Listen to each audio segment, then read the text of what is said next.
آیا با هر فلزیابی میتوان جنس پیدا کرد؟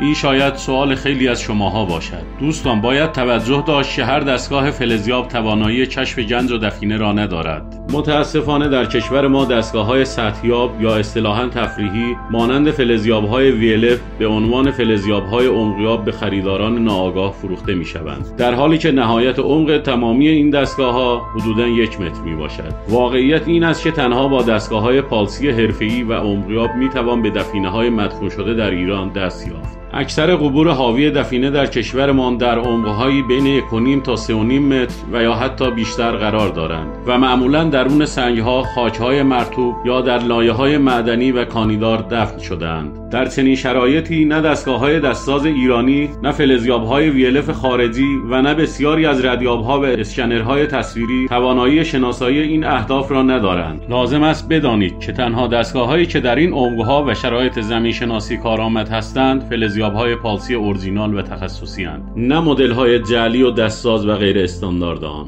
اگر به دنبال موفقیت در زمینه جنسیابی هستید، انتخاب دستگاه مناسب از نوع پالسی اصل شرطی اساسی و انکارناپذیر است. برای آشنایی با عملکرد دقیق این دستگاه‌ها، ویدیوهای بعدی ما را نیز دنبال کنید. لایک و اشتراک گذاری یادتون نره تا همه جستجوگران واقعی آگاه شوند.